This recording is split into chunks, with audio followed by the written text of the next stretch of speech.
Hey everybody, welcome to your conscious living programming for the week. My name is Devin. This month we are working our way up to abundance. Week 2 is all about scarcity. Scarcity is really just the opposite of abundance, and so it's kind of this inevitable topic that we're going to come across as we tap into abundance energy. So to get started here, we'll just define scarcity. What is it? How does it show up in our lives? Scarcity is really just a belief system, and it's the belief that there's not enough to go around. That's kind of like the most basic form of scarcity.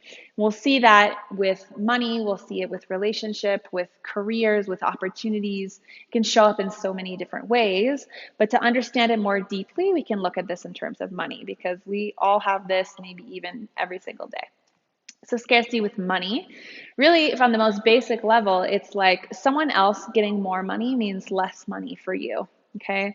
Scarcity with money can also show up in spending money, right? When we spend money, even if that's on something we need, like food or groceries, it's kind of this panicky feeling like there's not enough. And we might have more than enough, but scarcity is going to tell us that somehow this resource is limited, and with that, there's also the assumption that we're not capable of going and creating more.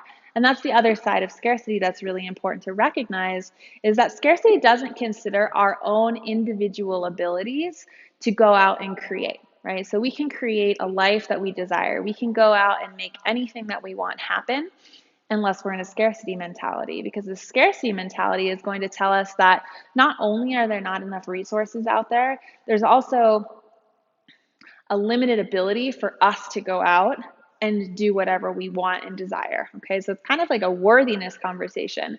If we're in scarcity, we're going to feel like I'm not worthy to, receive what it is that I desire out of this life. Okay, so a couple other kind of popular areas where we're going to see scarcity show up in addition to money is with like relationships, right? So with relationships, a lot of times maybe we will stay in a relationship that's no longer serving us because we assume that there's not anything else out there. We think this is the only person, there's not anybody else out there for me, right? This is kind of this like limited belief.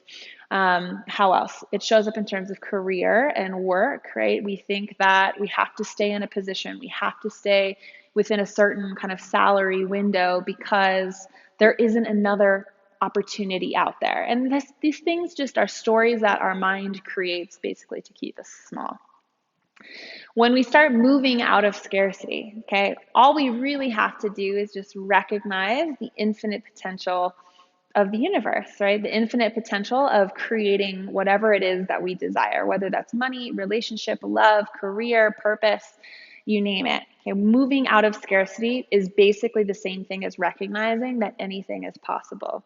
When we live in that anything is possible kind of energy, that's really just abundance, right? That's recognizing the true nature of the universe, which is that anything can happen, but only if we believe it to be so, right? If we're actually just stuck in scarcity energy, thinking, I don't have enough money, time scarcity, by the way, is a huge thing. I don't have enough time. There aren't enough opportunities out there for me. There's too much competition. All we're doing is building the walls of our own box that we're then going to trap ourselves inside of, okay? Now, it's important to recognize that a lot of these scarcity patterns are generations and generations old, okay? They're deep, deep grooves. And so we want to work with scarcity with a lot of compassion.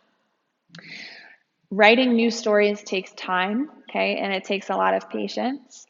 And so just be mindful of what it's feeling like as you work with some of these scarcity practices this week, okay?